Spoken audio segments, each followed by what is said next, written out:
Hello, Anthony. This is a follow-up to our lunch meeting yesterday. This is a public information request, C as in Charlie 032505. This is a PDF that I'm sending you as well as the link to this video. This is page number 24 out of 25. This is an email from Tanja Walls Davis to Jennifer about the Warmoth family lot. You can see there's an attachment called PDF Warmoth lot progress 41119 JPEG 1 and JPEG 2. And so you have your city's JPEGs in another file, and that particular date is time-stamped. Not sure which one she sent. Cemetery manager says, please see attached updated quote for the Warmoth family lot repairs. The subcontractor is Beale Memorial Arts. I have attached the estimate from them, which should be paid directly to them. I have also attached pictures of the progress made so far. If you have any questions, please contact me. So one of the first things that I question is the city has hired a subcontractor to do this work. It is Beale Memorial Arts. And we're going to get into this in a minute, but typically the city does not recommend contractors. More importantly, the city in this case is the general contractor. They've accepted to do some of the work, and they've hired a subcontractor to do work for them that perhaps they may not be qualified to do, or for whatever reason.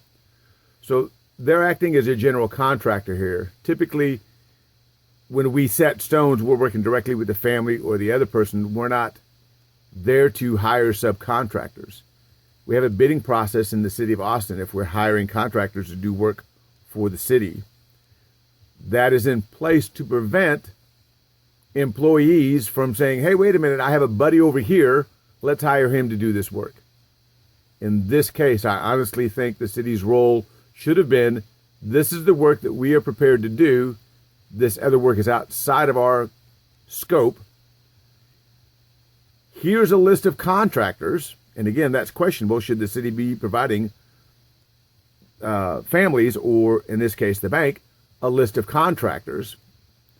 How do we be fair across the board? More importantly, how do we do this? So again, this was at 11:51 in the morning on April 17th. Okay, so let's see if we can't find these attachments. Now, Warmoth PDF and the other two are actually photographs.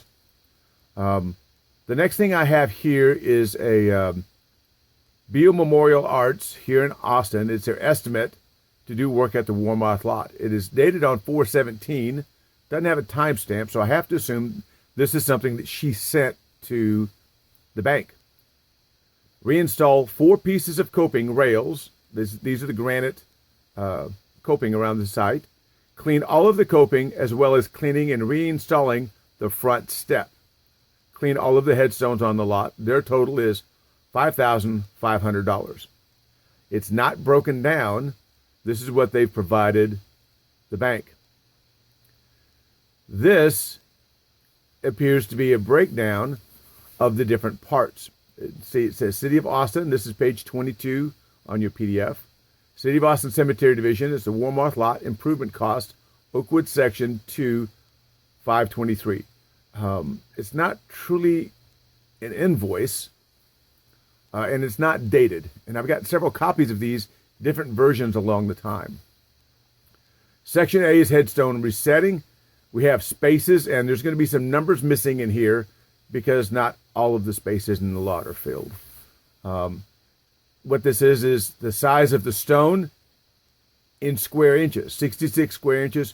We have a fee schedule that says resetting of the stone is $42.90, $187.20, $171, and down the road. There are this many headstones. I believe there's 11. And then there's a step with the family name on it, which is a 36 by 11, 396 inches. The city billed, and you'll find out in a minute, has already received payment for this $277, and the total of this amount for item A. Item B is stonework other. This is the one that's set up to the subcontractor.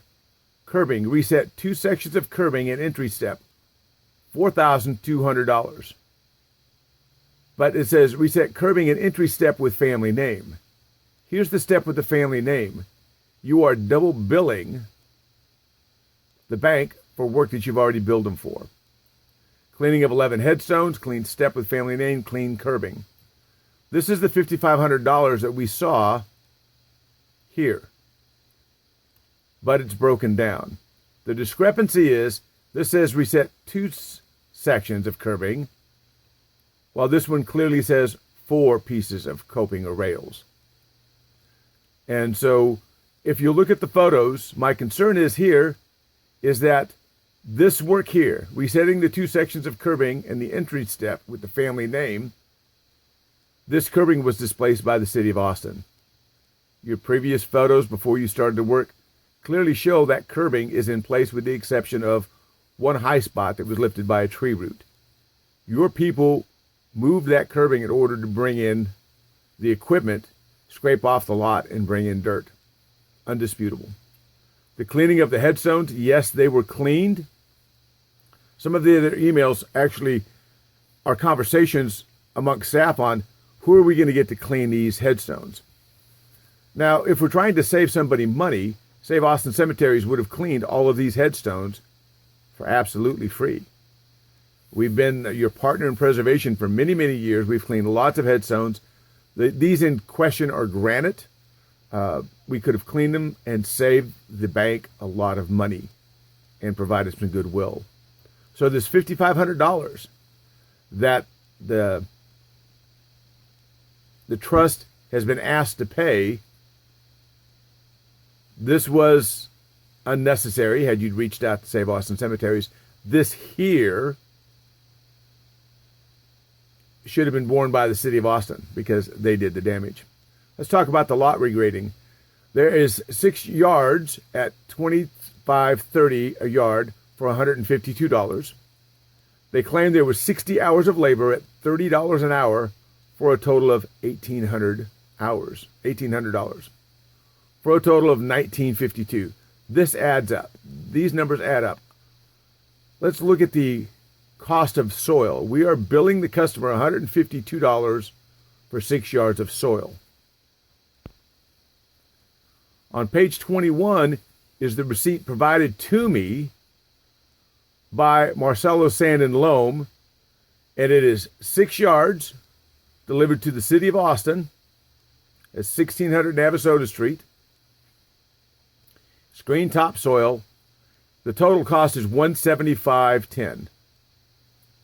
The cost to the city was $175.10 for just the soil. But what did we bill the customer? For the fill dirt on item C, 6 yards, $152. We took a loss on this. It was $175, but we only billed the customer $152. Now, if you do the math, 6 yards of dirt within a 25 by 30 foot or 750 square foot lot will get you 2.59 inches of topsoil. And so when we had this conversation, you were thinking, well, maybe they didn't use all of it and they put a portion of it aside. I do not believe that's the case. And if so, it's not reflected here. Again, this invoice or the summary is very poorly written. Let's move down to section D here, revegetation. Now, it's a 25 by 30 foot lot, which is 750 square feet.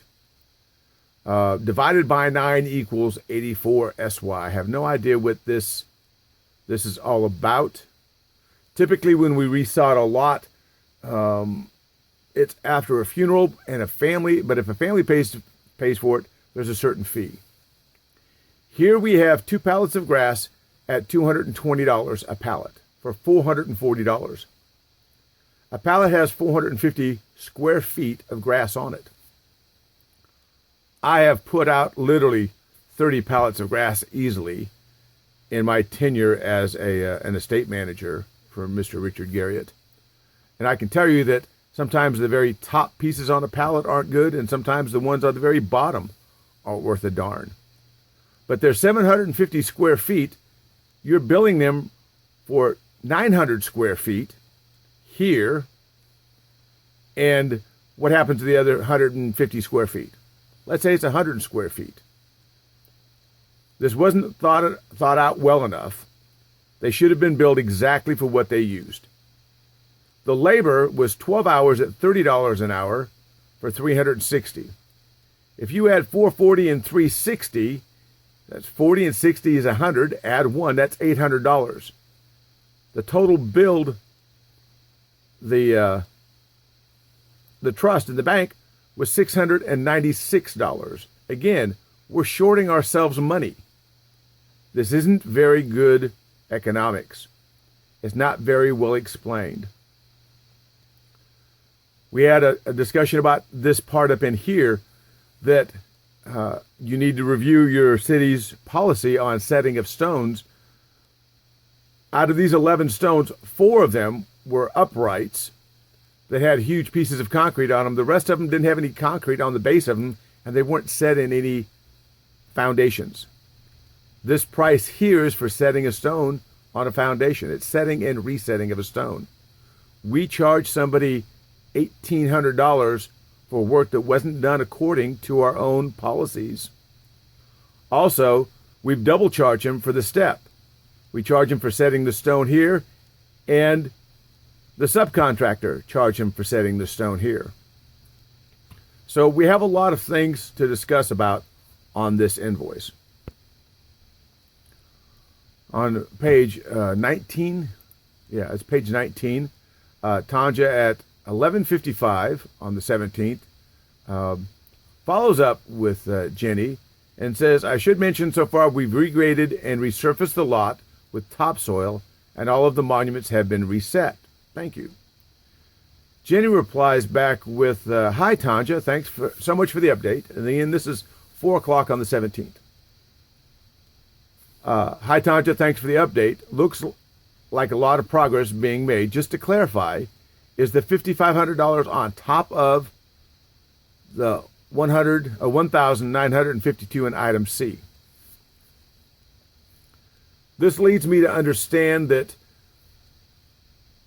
the client of the City of Austin Cemetery Division wasn't given an accurate description before all the work was started, and everything wasn't signed off on, that they have some confusion. They're being asked to pay something, and it may not have been agreed upon. When you look at these things, they're estimates. And there's a difference between an estimate and a final bill. And I thought I was inclusive in my open records request that I want to see all the documents. It could be that they kept something behind, and I'm missing some of the pieces. But when you follow this line of questions, you'll see why I'm asking these things. So Tanja replies back on the next day, and then this is Thursday the 18th. She responds back at 1:42 in the afternoon. Hi Jenny, the stonework, which is 42 plus 1350 equals 550 owed to Beal. Now at this point, she's saying you owe these people the money, as if there's no question that the work has already been done. She goes on to say A, C, and D, which is the 1802.10 plus the 1952 plus the 696 equals $4,450.10. She acknowledges that the 1802, which is item A, I'll go back to that in just a second, was paid on 2/8/19. She says the balance owed to the City of Austin is $2,648. Please let me know if you have any questions. When I read this email, the assumption is all the work is done and she's asking to be paid. She acknowledges that they paid for item A, but C and D are still held, and this is the balance owed to the City of Austin. This is the balance owed to Beal. Let's go back and look at the invoice. Again, we're looking at items A, B, C, and D. Item A was paid for in the past. Again, this is the resetting of the stones. And again, you get down here, the step with the family name. The city collected $277, but yet the stone cutter, who is the stone worker, Beal, is charging for resetting 2 sections of curbing and the entry step with the family name according to the city, although the invoice clearly shows 4. They're paying to reset that step with the family name twice. So this has been paid for. This is the $5,500 that she's asking that the bank pay Beal. You pay the subcontractor. Typically, a contractor pays their subcontractors and not the homeowner if you were having a house built. Again, this is a questionable role that the city has engaged upon, because now they are responsible for all of the work done by that subcontractor to the owner of the job to ensure that the work was done properly. Here's the other question. This goes back to your recent new policy about contractors doing work inside of the city of Austin. I didn't receive any documentation from this contractor where they submitted what work they were planning on doing and paid a fee for $75 for each stone, which is what you required. City of Save Austin Cemeteries, when we were resetting the Swisher monuments, had to fill out all these documents. At first, you expected us to pay a fee, but we worked that out because we weren't a subcontractor. We weren't a contractor. We were your partners in preservations. We got that $75 fee waived. We told you exactly what we were going to do. Did this subcontractor do the same thing? I'd love to be able to see an invoice or an approval form from that subcontractor, Beal Monuments, and the approval process from Isabella to ensure that the city of Austin is treating everybody equally and fairly. You reached out, you found the subcontractor, you got them work for the trust. Did they pay the $75 per marker? Did they follow the things? Did they tell you what material they were using for cleaning? Did you take before and after photos to ensure this work was done? I don't think they cleaned all of the curbing. This here is a big point of contention. Again, the lot grading, so it's A, C, and D is what the city is still looking for money for. This was paid, so that last little bit of money is this here and this here. Again, there was no mention in that letter stating that we're having issues with our contract for sod. However, we have done the dirt and regrading. Please pay us this fee. Once this work is done, this is the balance you owe us. That's not what happened in that letter. Let's go back to the letter. Very clearly, on April 18th, Tanja is talking to Jennifer at the bank, says the stone work is this plus this, and this is what is owed to Beal, and it's actually bold letters. A, C, and D. A was paid for. C and D's balance owed to the city of Austin. Please let me know if you have any questions. This is the point of my contention. This is the point of my concern, is that in a normal invoice, and as an estate manager and somebody who's done landscaping for years and years, I've had to deal with lots of companies and contractors for my employer. For somebody who has a master's in business, I would expect that they would have followed through to ensure that, did we in fact put the sod back on the property?